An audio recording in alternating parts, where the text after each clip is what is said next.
It's an extraordinary thing to be truly thought about by someone, not casually, not momentarily, but constantly.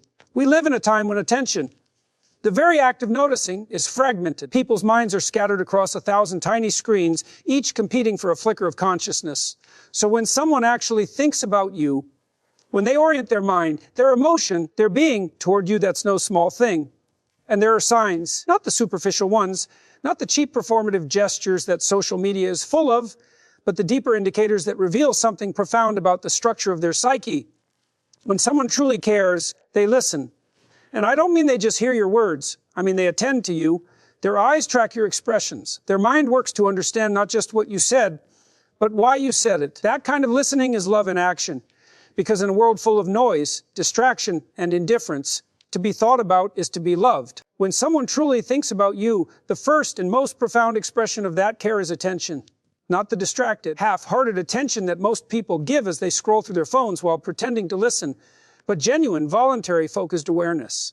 To give attention is to say, you matter enough to me that I will set aside my own concerns, my own noise, my own endless stream of thoughts, and I will make room for you.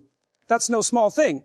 In a world defined by fragmentation, by overstimulation, and by the constant competition for our time, attention has become the rarest and most valuable resource of all.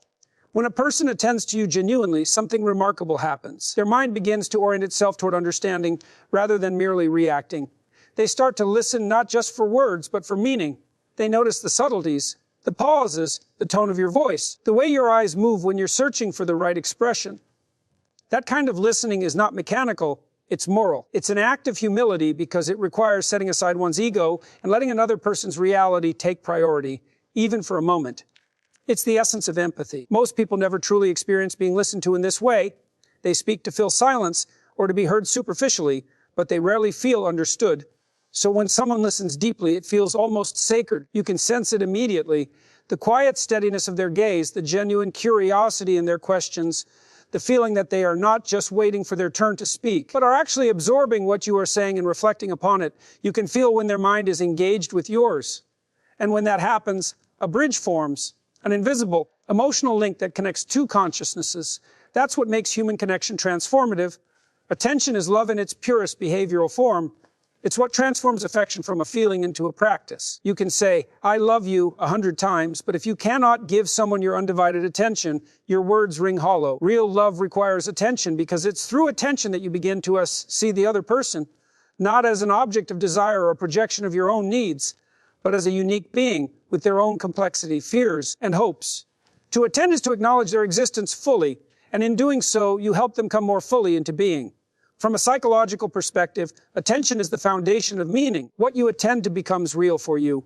You can only act meaningfully in relation to what you notice. That means when someone consistently directs their attention toward you, remembers your words, notices your emotions, anticipates your needs. They're not just thinking about you. They're weaving you into the structure of their reality. You become part of the story their mind tells itself about what matters. This kind of attention demands courage. Because to truly attend to another person means to open yourself up to them, to their pain, their vulnerability, and their potential to hurt you. Many people avoid that. It's easier to remain detached, to listen superficially, to float on the surface of relationships without ever diving into the deep water of genuine connection. But those who choose to attend deeply, who look, listen, and care despite the risk, are engaging in one of the highest forms of love a human being can offer. So, when you encounter someone who gives you that kind of attention, who remembers what you said, who notices when you're not yourself, who listens without trying to fix you or dominate the conversation, recognize what that means. They are giving you their consciousness for that moment. They are saying, you are worth my time, my focus, and my understanding. That's not ordinary behavior. It's rare, it's precious, and it's sacred. In the end, attention is what roots love in reality. It's what separates sentimentality from devotion. To love is to attend, and to attend is to care enough to truly see. In a distracted age, the person who still pays attention, fully, quietly, and consistently, is performing an act of resistance against indifference. And if they do that for you, it means something profound. You're not just someone they know. You're someone they've chosen to see. Memory is one of the most revealing signs that someone truly thinks about you. It's easy to say you care about a person, but what you remember and how you remember exposes the depth of your attention and emotional investment. When someone remembers the details of your life, especially the small and seemingly insignificant ones, it means you've taken root in their mind. You're not just passing through their thoughts, you've settled there. Memory, in this way, becomes a quiet declaration of affection. Not through words, but through presence. Think about it. The average person encounters countless moments, faces, and conversations every single day, and yet only a few fragments stay. The human mind forgets what it doesn't value. So if someone remembers the way you laughed at something trivial, or the exact phrasing of a story you told once, or the kind of tea you prefer on cold mornings, it's because those things meant something to them. They made the effort to encode them into memory, consciously or unconsciously. In a sense, remembering is an act of selection, a choice about what matters. This act of remembering also reflects something deeply psychological. The mind remembers what it connects to emotionally. Emotion is the glue of memory. You can meet hundreds of people, but the ones who stir genuine feeling, comfort, admiration, curiosity, love, are the ones you'll recall in vivid detail. So, when someone keeps recalling your mannerisms or even your favorite song, it means their emotional world has organized itself partly around you. You have become a meaningful node in the web of their inner life. When someone remembers you like this, they are not just storing facts, they are preserving meaning. They remember not just what you said, but how it made them feel, and that feeling becomes an imprint. Every time they revisit that memory, they are, in a way, re-experiencing your presence. That's why certain people live in our minds even when they're not physically there, because our brains and hearts have fused their memory with emotion. This is why real love and real friendship don't vanish with distance or time. They're anchored in remembered meaning. There's also a moral aspect to memory. To remember another person is to acknowledge that they exist beyond the moment, that their experiences and words are worthy of continuation. In relationships, memory is what builds trust. When you see that someone remembers what you've said, you feel seen and valued. It's as though your words didn't just echo and fade away. They landed somewhere safe. This is one of the most powerful forms of validation a human being can experience, the realization that your presence has made a lasting impression on another's consciousness. For the one who remembers, it's also a responsibility to carry another person's memories, their joys, their wounds, their private truths, is to hold a piece of their being. That's why genuine remembrance is sacred. It requires care, honesty, and empathy. When someone brings up something you once mentioned in passing without prompting, it's more than sentimentality. It's evidence of continuity. The sign that they've been thinking about you even when you weren't there. We can think of memory as a kind of emotional architecture. Each remembered moment is like a brick, and together they form the structure of connection. Over time, this structure becomes a home, a place within the mind where another person lives. When someone consistently remembers, they are continually renovating that inner home, maintaining it, ensuring it doesn't fall into neglect. That's love not expressed through grand declarations, but through consistency. There's also something reciprocal about memory. When you realize someone remembers you deeply, you begin to remember them in turn. The relationship becomes a shared archive of moments and meanings, a dialogue between two memories, and that shared remembering forms the basis of intimacy, a feeling that you both exist together in time, interwoven through experiences that neither of you could have alone. So, when someone remembers you, truly remembers you, recognize the magnitude of that gesture. It's not a random occurrence of the brain. It's intentional, even if it happens subconsciously. They've chosen, through repetition and emotion, to keep you alive in their thoughts. You are, in some profound way, a part of how they interpret the world. And that is one of the greatest compliments the universe can offer, to be remembered not because you demanded attention, but because you mattered. In the end, memory is love's quiet witness. It does not shout, it does not boost, but it endures. And when someone remembers you, not just your face, but your essence, it means that somewhere in their inner world, you still live. Love, in its truest form, is not sustained by fleeting emotions or words of affection. It's built upon sacrifice. The willingness to give something up for the sake of someone else. This kind of sacrifice is not dramatic or grandiose, as romantic stories might portray it. More often, it's subtle, consistent, and quiet. It's choosing to rearrange your life in small but meaningful ways because another person's well-being has become important to you. When someone makes sacrifices for you, whether by adjusting their schedule, enduring discomfort, or setting aside their own desires, they are demonstrating one of the deepest and most authentic signs that you are in their thoughts.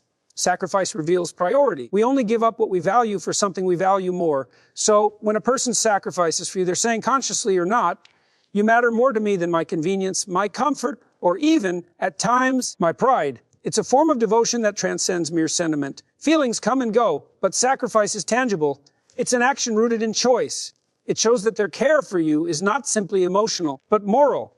They've decided in a world full of self-centered distractions to place you near the center of their concern. There's something profoundly human about this willingness to sacrifice. From a psychological standpoint, sacrifice is what gives life meaning. We make sacrifices for the things that give us purpose. For our children, our dreams, our beliefs. When someone begins to sacrifice for you, it means that you've become part of that structure of meaning. You are no longer an external presence in their life. You've become integrated into their sense of what matters most. That is not something to take lightly. It means that, at some level, their story now includes you. Of course, real sacrifice doesn't always feel noble. Sometimes it's frustrating. It can look like staying up late to listen when they're exhausted, or driving across town in the rain just to be there when you need them. It might mean giving up their time, delaying their own goals, or learning to tolerate discomfort simply to ensure that you're okay. But behind every act of sacrifice is love, not the romanticized kind, but the kind that endures difficulty without complaint. True love isn't found in declarations. It's found in what someone is willing to endure for your sake. The paradox is that sacrifice often strengthens both people involved.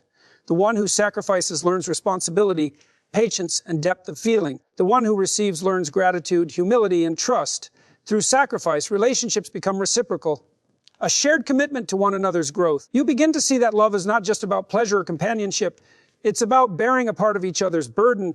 It's about saying, your pain matters to me, and if I can lessen it even slightly, I will. But there's also a boundary to be respected. Genuine sacrifice must be voluntary. When it becomes forced or one-sided, it loses its sacred quality and becomes resentment. The beauty of real sacrifice lies in freedom, the choice to give without coercion, the desire to contribute rather than control. That's what makes it powerful. It's a declaration that, even though the world constantly tells us to look out for ourselves, we can still choose to serve another person willingly out of love. When you witness someone making sacrifices for you, the quiet ones, the unspoken ones, don't dismiss them. Notice and honor them. Because those moments are where love hides. It's not always in the words, the gifts, or the displays of affection. It's in the compromises, the patience, the small acts of self-denial that often go unnoticed. Each one is a statement, you're worth it. To love someone is to reorder your life around their existence. It's to make room in your priorities for another human being. And when someone does that for you, it's not weakness or submission. It's strength. It's the courage to invest your time and energy into something beyond yourself. In the end, sacrifice is what transforms love from a feeling into a practice. It's the bridge between care and commitment. Anyone can say they love you, but only those who are willing to give something up for your sake truly mean it. And when you find someone who does that, who gives quietly, consistently, and without expectation, you've found something sacred, a love that isn't fleeting but enduring. To be genuinely thought about by someone is one of the most profound affirmations a person can receive. In a world filled with noise, distraction, and fleeting connections, being remembered and contemplated by another person means you've become part of their inner world. It's not about constant messages or dramatic declarations. It's about existing in their quiet moments, when their thoughts wander and somehow they find their way to you. When someone carries you in their mind like that, it signifies something powerful. You have meaning in their life. You've become part of the architecture of their emotional world. Human beings long to be seen and understood. We don't just want attention, we want recognition. To know that who we are has registered in someone else's consciousness. When someone thinks of you often, they are keeping that recognition alive. You occupy a place in their thoughts that isn't demanded by necessity or obligation. They think of you simply because they want to. That kind of attention, sustained over time, is one of the most genuine forms of love and respect. There's something transformative about this process. When a person thinks about you deeply, they begin to integrate you into their psychological landscape. You become a point of reference, a consideration in their decisions, a part of how they interpret the world. Your presence begins to shape their choices, their emotions, even their growth. They might hear something that reminds them of you, or see something beautiful and wish to share it with you. This is not mere sentimentality. It's the mind's way of saying, this person matters enough to influence my reality. A being thought about also has a moral dimension. It means that someone values your existence beyond the surface. They consider how you might feel, how their actions might affect you, and what might bring you happiness or pain. In an age dominated by self, interest, and distraction, this kind of mindfulness is rare. Most people pass each other like shadows, barely noticing one another. But when someone holds you in mind intentionally, when they remember your joys and your struggles, your fears and your strengths, they are affirming your humanity. They are saying, you're real to me, even when you're not here. This kind of remembrance can be quiet, but deeply felt. It's in the friend who sends you a message out of nowhere because something reminded them of you. It's in the partner who notices your mood before you say a word. It's in the person who brings up a dream you once shared long after you've forgotten mentioning it. These moments are evidence of something sacred, that your presence extends beyond the immediate moment. You've left a mark not through effort or performance, but through genuine connection. Being thought about also changes you. Knowing that someone carries you in their thoughts brings a sense of belonging and peace. It reminds you that you're not alone, that somewhere, even in your absence, you continue to exist in the mind of another. That awareness gives life texture and meaning. It helps people bear loneliness because they understand that love is not confined by proximity. To be thought about is to continue living in someone else's emotional reality. But there's also responsibility in this. When someone thinks of you constantly, it's not a small thing. You've become part of their inner life, part of what gives their days meaning. That calls for respect, honesty, and care in return. To be the subject of someone's thoughts is to hold a fragile trust, the trust that your existence has helped shape theirs in some way. To disregard that is to disregard the sanctity of connection itself. In a distracted world where attention is currency and memory fades quickly, to be truly thought about is almost miraculous. It means that you have crossed the boundary between acquaintance and significance. You have become part of someone's narrative, a recurring thought in the quiet spaces of their mind. That's not something that happens every day, and it's not something that should ever be taken lightly. Ultimately, being thought about is a form of love that requires no words, no grand gestures, just consistency. It's the unseen devotion of someone who keeps you close in their thoughts, who carries your essence through the noise of everyday life. And if you are fortunate enough to be thought about like that, then you are in a very real sense loved not just in moments, but in memory, in imagination, and in the ongoing story of another person's heart.